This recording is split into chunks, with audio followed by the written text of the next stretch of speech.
I want to bring you back to television again, a little bit more in the duties of working at a network television um, As a production stage as a manager? production stage manager. Right.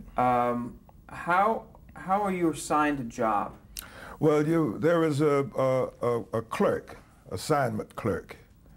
And what happened, a producer is doing a show, his office will call in and say, we're going to do a soap opera and we need a stage manager or two stage managers, whatever the case may be.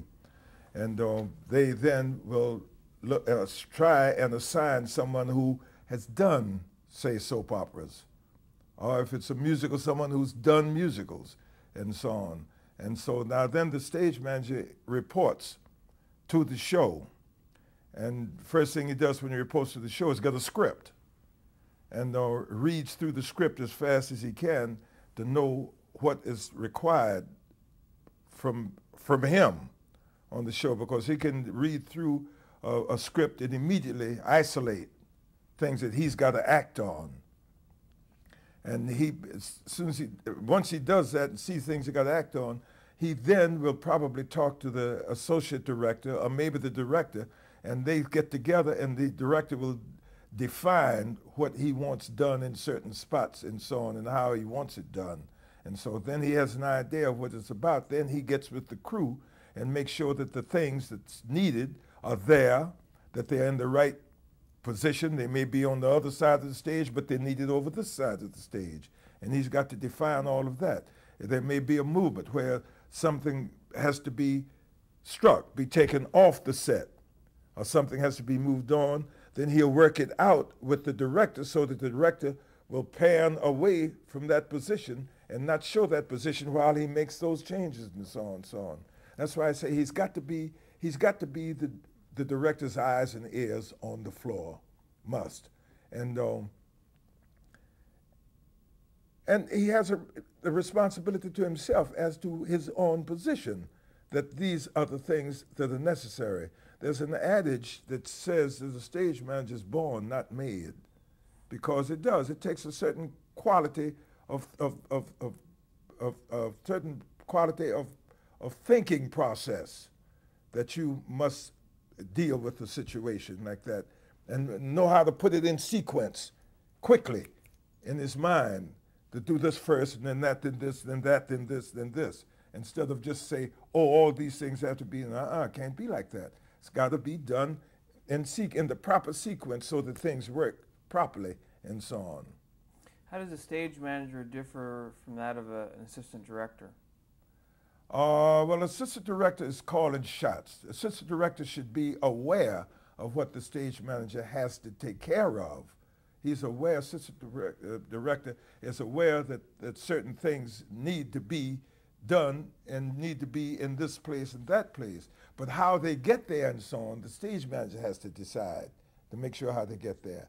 So, and the director is also, assistant director is setting up shots for the director, because a director, all he should have to do is just check his basic shot immediately to see that the shot's ready, ready for his take or his pan or however he's going to get to the shot. And but the associate director must know what is required and must bird dog all of these things for him and get them there. And if there's graphics involved, the associate director should see that those. Now, see, in the early days of television, all those graphics and all that sort of thing, the stage manager had a handle on the floor because it was done manually. Now they just got it piped in. But all those things, for example, 60 Minutes was a madhouse for a stage manager in its early days. Everything was done by hand on the floor. The books, the turning, everything. Now it's a piece of cake. I want to go back here. I just want to hit a couple of the other Broadway shows that you worked on, because between the time you had applied for a stage managing position at CBS, you continued to work On Broadway, yeah. doing those shows. One of which And was continued working in clubs and so on. I was doing it all. you were just constantly working. Yeah, yeah, yeah. Tell me about Mr. Johnson. Oh, Mr. Johnson was, I think Norman Roston wrote this. They later made it into a film. And I played on that, I played the warrior brother, Aliyu, and Josephine Premise played my sister. And Earl Hyman, who's a very good actor, played Mr. Johnson, because Mr. Johnson was a guy that worked, it was during the occupation time of England, when England was occupying in Africa. And Mr. Johnson worked for the English in their office and so on, and he was always trying to emulate the English. He wore starched white suits and all that sort of thing, but had no shoes. He was barefooted and so on. And so Earl Hyman was in love with my sister, Aliyu, the sister. And so it was a guidance through all that. And then in order they had to present a dowry before he could marry my sister. In order to get the dowry, he was going to steal stuff from the main store, which this guy ran, and the guy caught him in there, and when Mr. Johnson was trying to get away out of there, accidentally the guy fell and hit his head and died and so on. So the English tried him and so on, and tried him in court, and they shot him and so on. So you were an actor only on that show? On that show, I was actor and assistant stage manager. I ran the show. As a matter of fact, Jack Efrat, God rest his soul, who was the production stage manager, when I was interviewed by Cheryl Crawford, who, along with Bobby Lewis, was some of the founders of the group theater, original group theater. When I was interviewed, I had gotten the role of Aliyu, but then she said, you know, we need an assistant stage manager. And my reputation was around, as they knew I was a stage manager. So Jack Efrat asked me, he says, what do you consider your duties if you're my stage manager, my assistant? And I thought fast. I knew this guy's trying to trick me. And so I said, to do anything the stage manager wants me to do. He laughed. He said, you got the job, but I want to tell you this. You're going to do all the work, and I'm going to get all the credit. And he meant that. And I did. I did all the work, and he got all the credit. But I didn't mind, because I was in the learning stages, and don't forget, I was breaking in an area for blacks in stage managing and so on. This guy used to use all kind of bad language to me. I tell you what happened. We were in New Haven at the Schubert Theater breaking in the show, and he cursed at me and all that sort of thing and so on. And I just let it go in one ear, come out the other, and go and do the job. But the stage hands, I'm saying, they were all white. The stage hands didn't like it. And I was there when they call a meeting with him present. And they say, we don't like the way you're treating Jimmy. We don't like the way you're talking to Jimmy. And I want to tell you this, if you talk to Jimmy like that once again, we're going to drop a sandbag on your head. Now we mean it. And from now on, when there is an order for us, you don't give it to us. You tell Jimmy and let Jimmy tell us. That's the God's honest truth I'm telling you now. And that's at the Schubert Theater in Boston. So that's the way this guy was. But it was all right, because, as I said, I was breaking in an area, and I had to bite my tongue because I had to pave the way for other people. Yes. Then the other show after that, I did Seventh Heaven, which was a French-speaking role. And on this show, it was Ricardo Montalban's first show. Chita Rivera was a featured performer. B. Arthur's first show. Kurt Kastner was one of the cast members, and Robert Clary was, and it was set in Paris, in the sewers of Paris. You know, that's where the Seventh Heaven thing came out. And the show, it was an excellent show. It didn't run too long. We ran about 8 months, 8, 9 months or something like that on Broadway. And I did another show. But did you stage manage that? No, that I was just an actor. Just an actor. Yeah. But it was all right, because being a stage, if you're a stage manager at heart, you can't sit around and see a mistake being made at something where you could help the stage manager have missed, because you can't see everything. I'd cover it for him. I'd do it and tell him about it, see it, and find my way to get to him to tell him about it, you know, and so on. So you always work hand in hand. As the adage says, you take care of the crew and they'll take care of you. So you always watch for the stage hands and look out for them, and they'll look out for you, because they'll cover things for you that you might miss. Take a cue when you haven't given it, that they know it's supposed to come at a certain place. You'd also worked on Jamaica. Yeah, on Jamaica, I had several jobs on Jamaica. I was Bobby Lewis, who again had directed the show. I was doing a show. I think I was in Chicago, and Bobby called me and told me, "Jimmy, I'm fixing to do a show, and it's a show on African life, and I want you as my assistant. I can't give you the production stage manager job." But no, he said, "I want you with the show. I want you as assistant on the show, and the main part, Cicero, the comedy part, the producer, David Merrick, who was in his prolific stage at that point. He had 5 or 6 shows on Broadway. He said, David wants Ossie Davis to do the role, and he wants another girl, I've forgotten who, to do the role that Josephine Premise did. He said, but I want you and Josephine. So I got to play ball with him. So Ossie will do the Cicero role. I will have Josephine and Ginger, the Ginger role. And you, there are 3 other parts. You pick either one of them you want, and that's the one you will do. So I picked a role called Lancaster, which was meaty and funny. Now, he said, also, Jimmy, I want you to work with Lena. So Lena Horne. Yes, I coached Lena for over a month before they went into rehearsal, because she hadn't done Broadway. She had never done Broadway. In her book, as a matter of fact, she talks about it, and talks about the fact that her coach, Jimmy Walden, he beat me into the part and all that sort of thing and so on. So I was assistant stage manager. I was doing a role called Lancaster. I was Lena's coach. I was dialect coach for the whole company, because they wanted an island dialect, and I can do dialects. So I was dialect coach for the whole company, and I was standby for Ossie Davis. The big role, Ossie's role was the big role. And understudy. Well, it's like an understudy, but standby is a little more money. It's a bigger responsibility. And I'll tell you about how I had to go on for Ossie. And so I had 5 jobs on that show. It was all right. You know, like I said, I like to be in a lot of places, you know.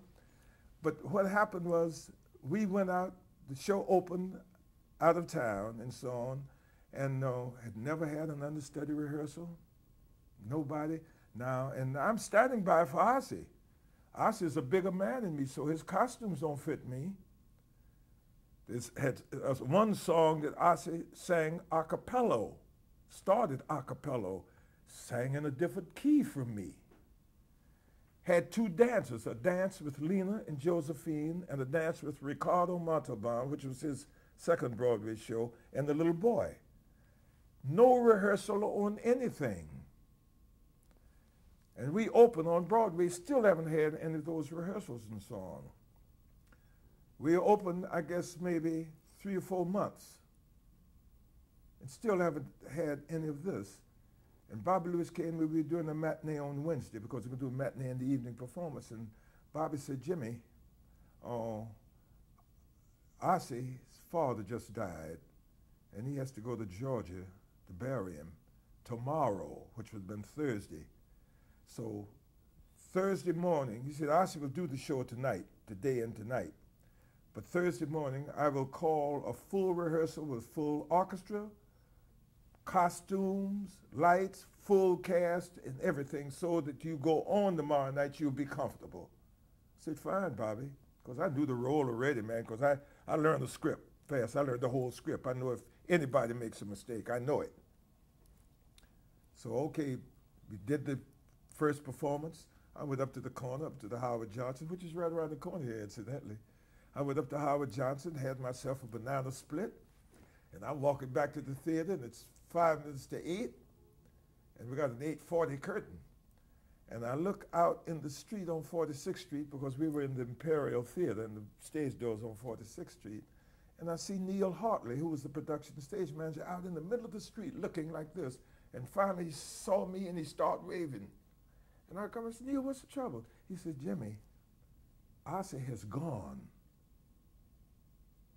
Now Ossie's supposed to do the show that evening. I said, what? He said, yes, he could only get one plane that would get him there in time, and he's gone. So you're on. That's in 40 minutes I got to go on. Jeez. That's the God's honest truth. Now, I think right away all my vaudeville experience, he came right into play then. Because I went to Lehman Engel, was a conductor.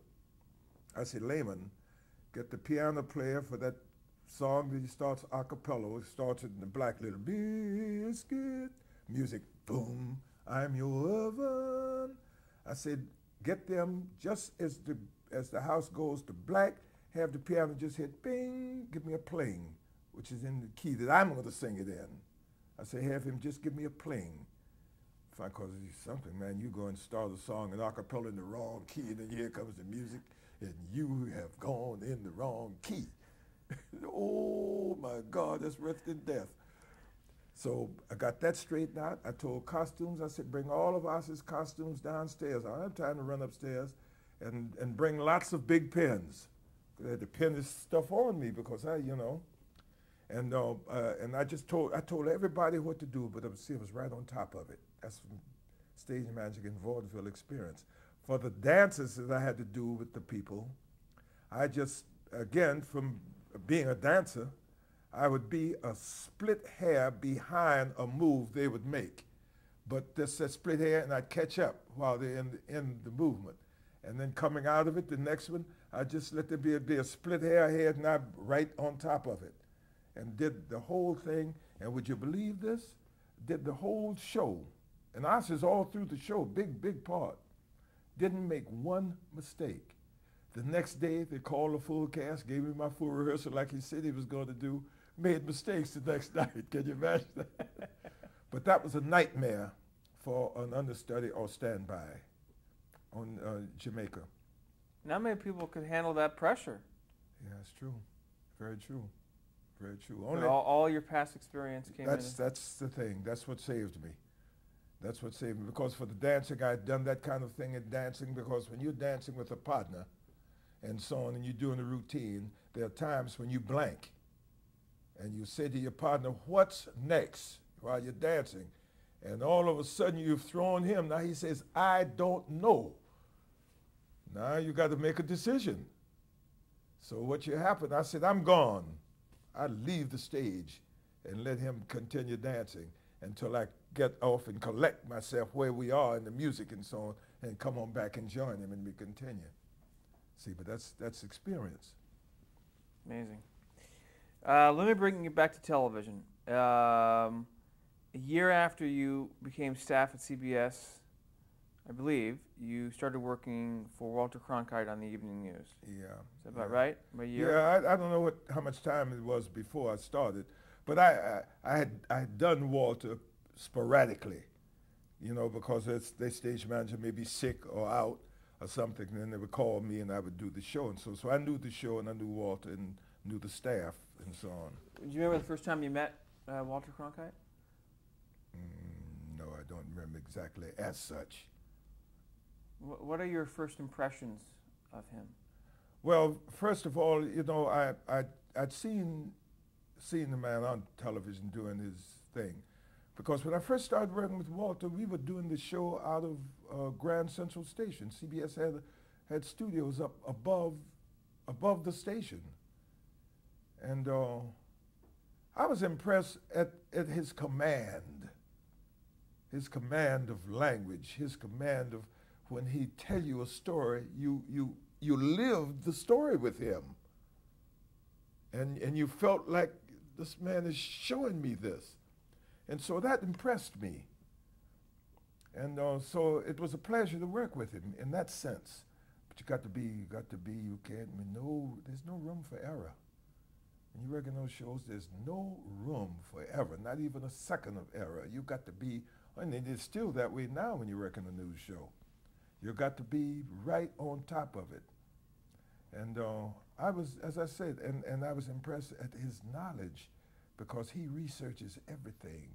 And before a piece goes on, they get in what they call the fishbowl. That's where all the top producers and et cetera, they get in and kick a thing around as to what's going to be the lead story, you know, and what is the important thing that's happening today, whether it's a breaking story that we might want to use and so on. How much lead time do you have prior to each broadcast?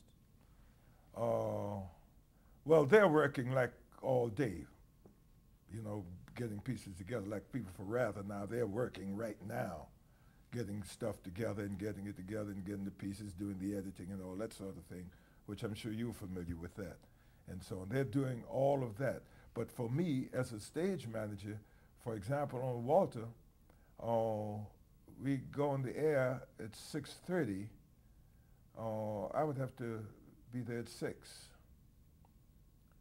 And I'd get set and get a script, break the script down as to what I'm doing, how much time, commercials and all that sort of thing.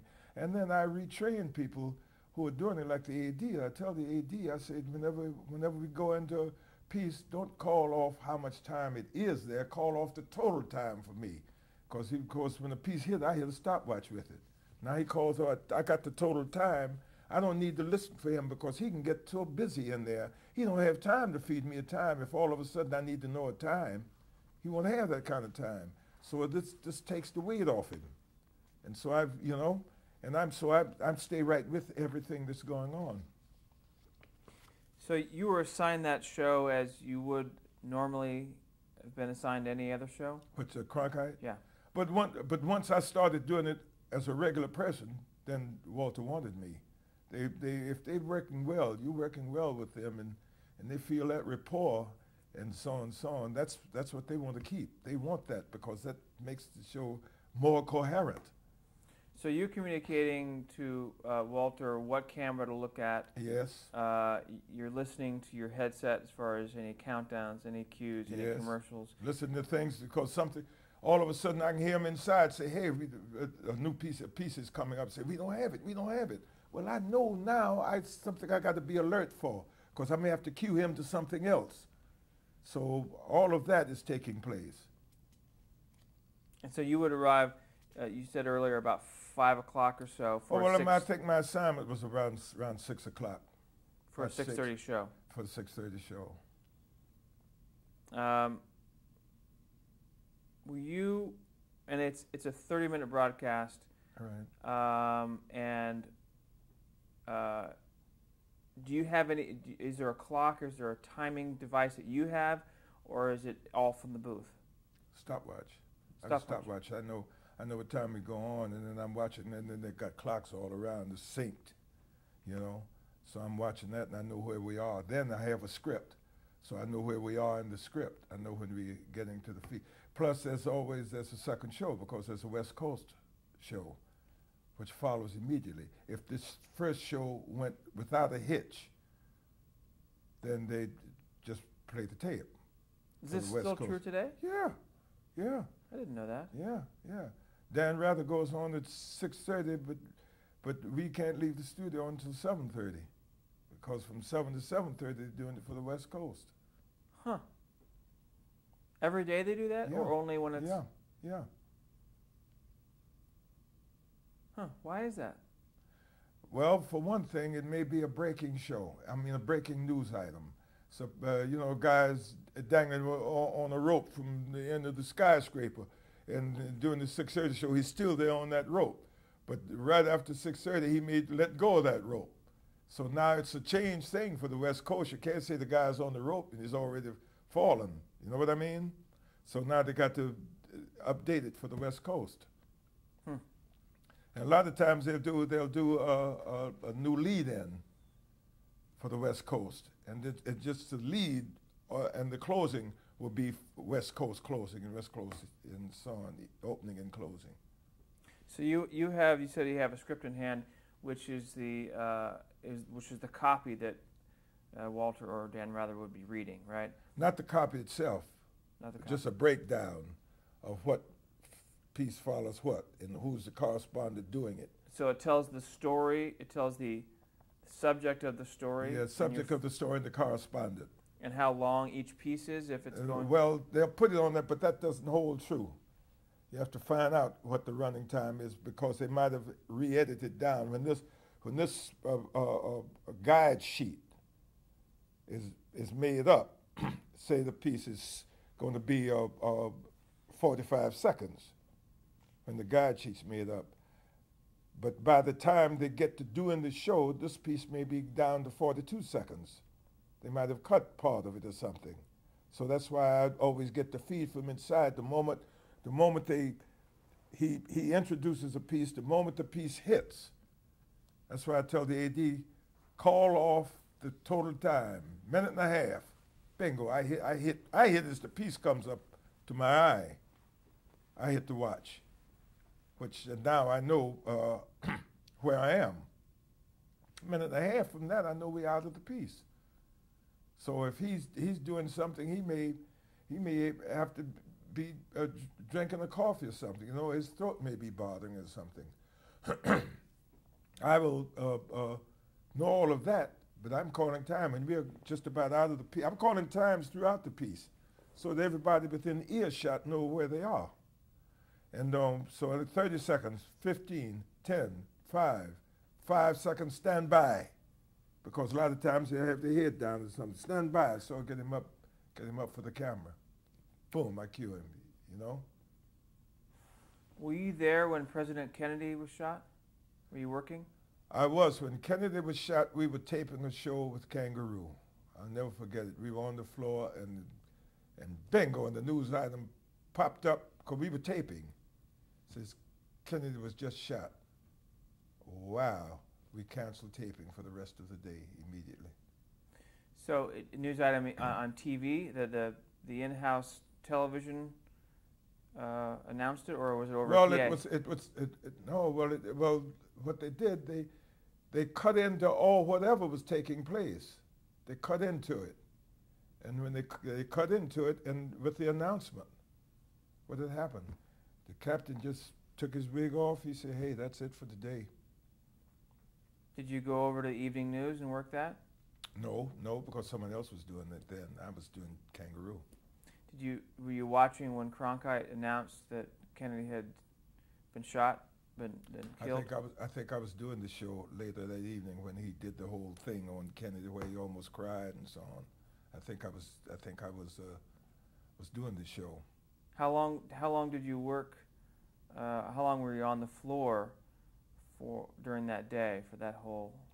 Well, it just stayed on until off, you know, until they decide, you know, the powers that be decide that to cut off, you know, but because it was a breaking story, and it was the story of the time, you know. Take a break. You know,